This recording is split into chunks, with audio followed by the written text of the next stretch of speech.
Namaste and welcome to class, and thank you so much for sitting with me with your undivided attention. I am in Cundinamarca, it's a province of Colombia, in a little town called Chía, where my sister have a beautiful house, and I spend some time here as I move to different parts of South America. And in today's class, I want to talk about vulnerability, the different types of vulnerabilities, and how the emotional body can be either a very, very powerful ally to your spiritual work and to your authenticity, or it can really injure you.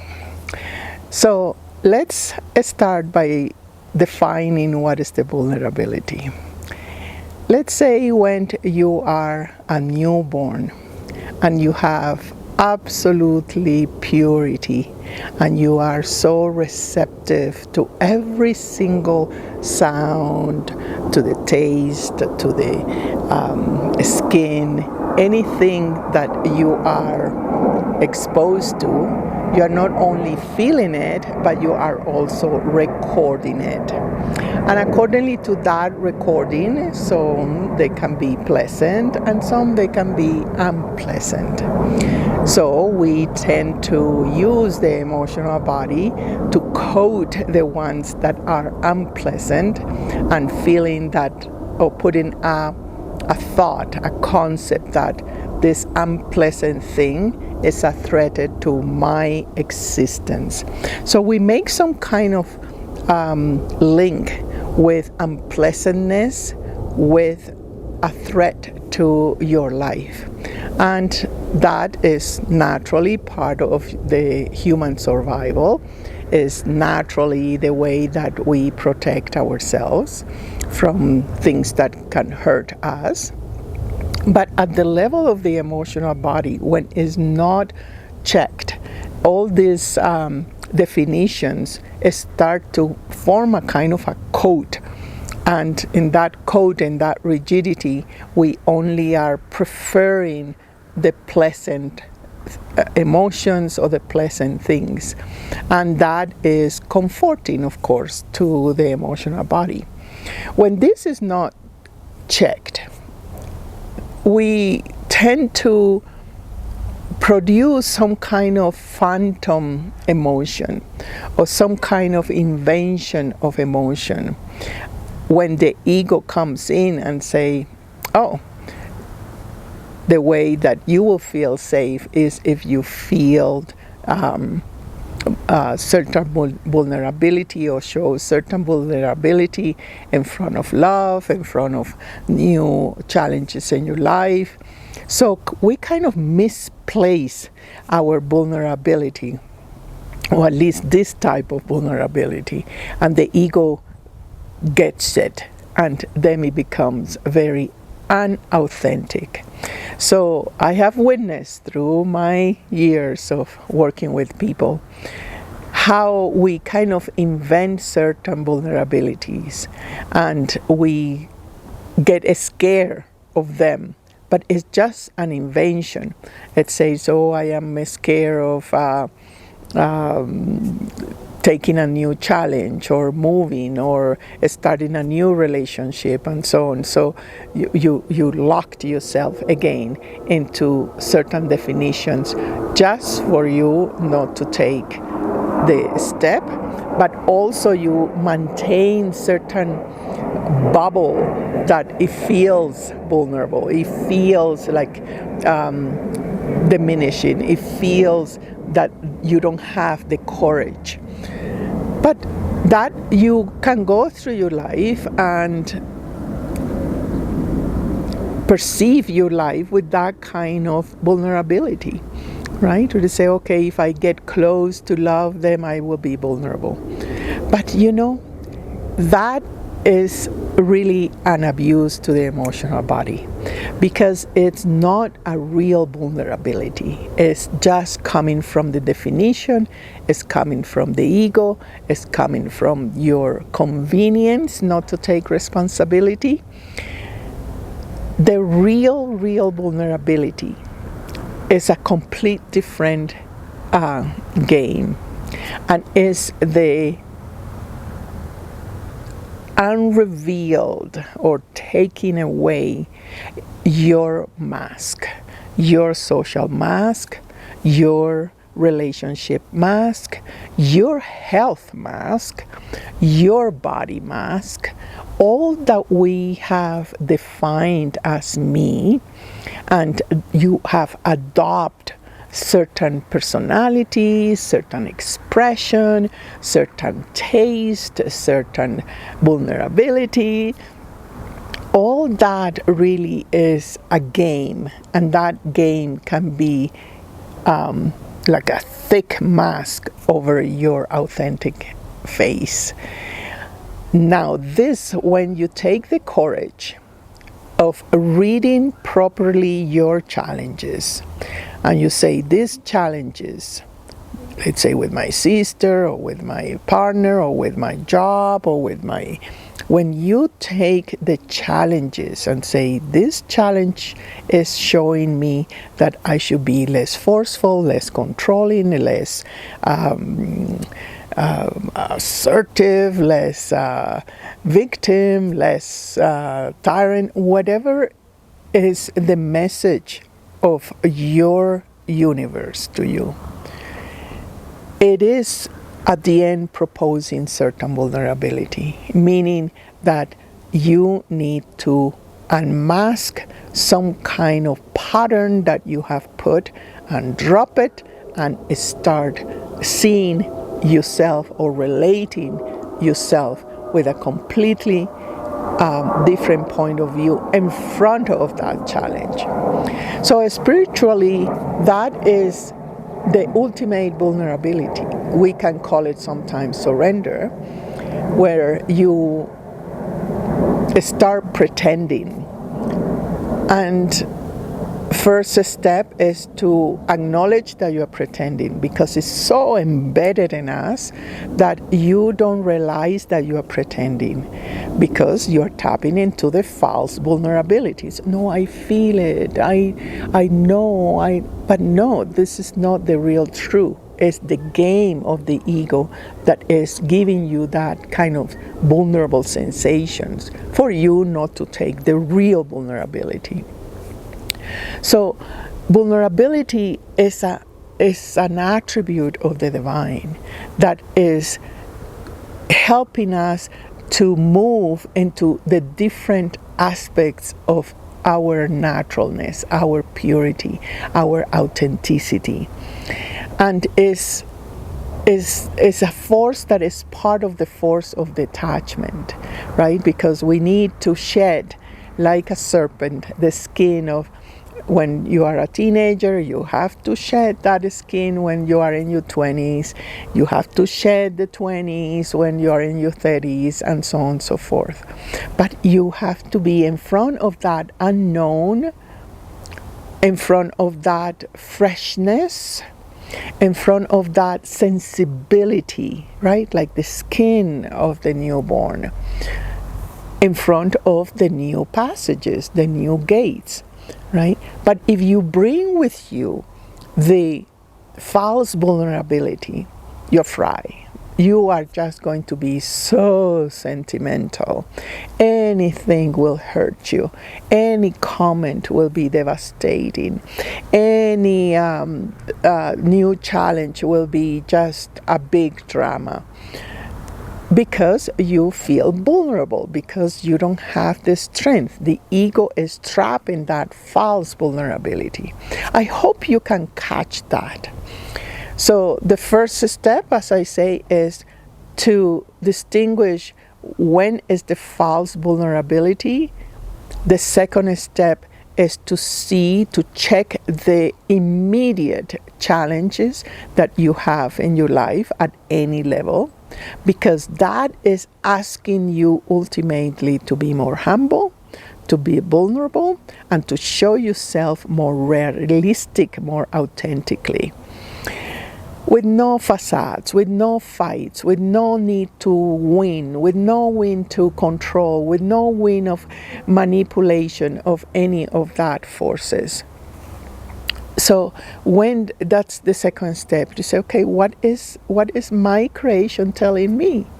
Now in that, you probably need a feedback, and best is the feedback of the teacher.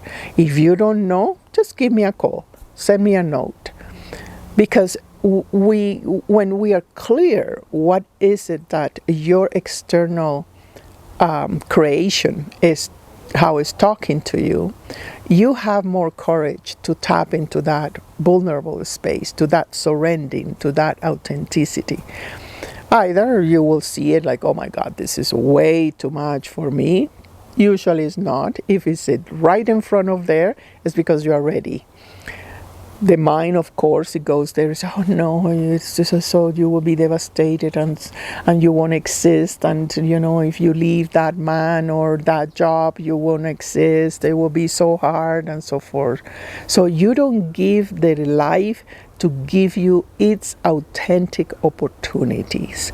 This is very important because life is always authentic to you.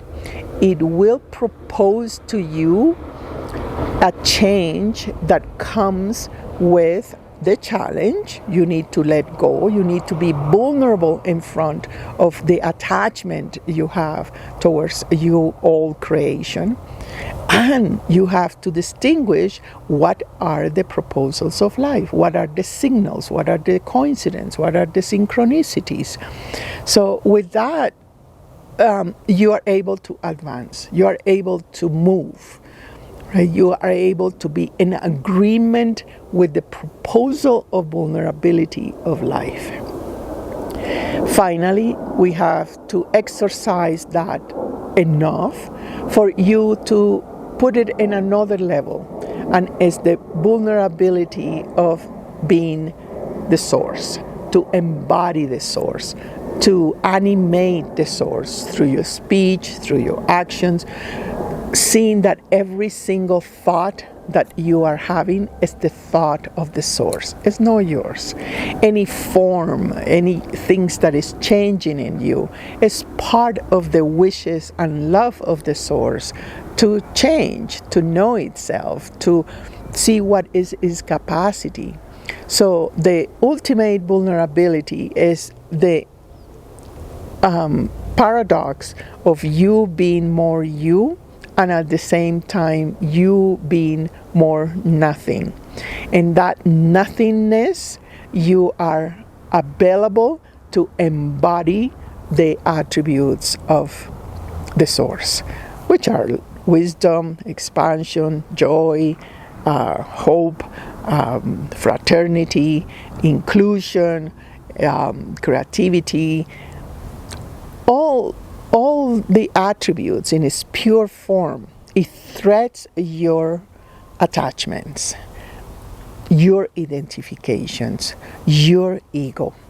And the ultimate surrender, the ultimate vulnerability is to be available or empty and say, okay, my will is in total alignment with divine will. And we both, in that paradox, I can keep my identity, I can keep my my sense of individual self. Let's not have identity so we don't get confused. My individual self is not being threatened by the eternal existence. They coexist. They collaborate. They are marriage. They always have been there. And ultimately that is the spiritual passage, that every single challenge that is in your universe, created by you, in your own time and in your own intensivity and in your own proposals of learning, is being directed towards cross, be vulnerable, cross the challenge, become again, embody yourself differently. There is more expansive ways for you to embody. And with that, then you create a muscle. You exercise the muscle of detachment. So it's nothing more a sense of vulnerability than detachment. That because it's threatening you that you will be no you anymore. That means that you are somehow very narrow point mind where you are just, oh, my existence is what my relations, is what I have, is what I do, is the energy that I produce, etc. So that definition is narrow, is necessary, but is not total, is not the real, it's just a one single point of reality. But life, the source, have a different agenda for us, and is to expand and know different expressions of the source that is eternal. So start with that every single vulnerability is threatening your limited definition of existence, and that is directing you to define yourself as an infinite existing molecule, atom, or part of the source. With that, then you have a much more fluidity in your life, and you don't overextend the emotional body, which is somehow the one that plasmically is assessing all the challenges and the opportunities at the level of the gut. If you abuse your emotional body, feeling or inventing that you are vulnerable, you are not able to admit really your irresponsibility. When you are detaching from your false definition of vulnerability, you get more commitment to yourself. You are you have more strength. You have more direction. So it is important to, as I say, take note, please. This is your homework of this week. Take note and say, okay, where I feel vulnerable, right? And you will see that, oh, I feel vulnerable being receiving love. Women are experts on that. I will do another video for that.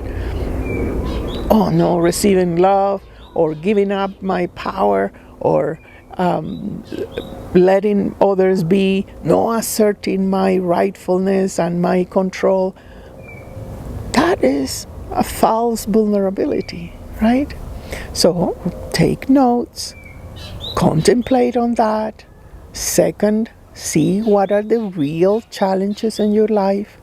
If you are confused or not clear, give me a call. I am here to support you. And then you have the test for sure to be authentic, to let go of something that is obsolete. So don't hide behind false vulnerability. Instead, take the courage of understanding properly why vulnerability is a branch of detachment, and grow.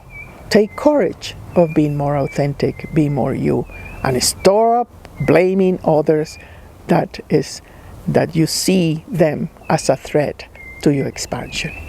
I thank you very much for sitting with me, and I'll see you in our next class. Namaste.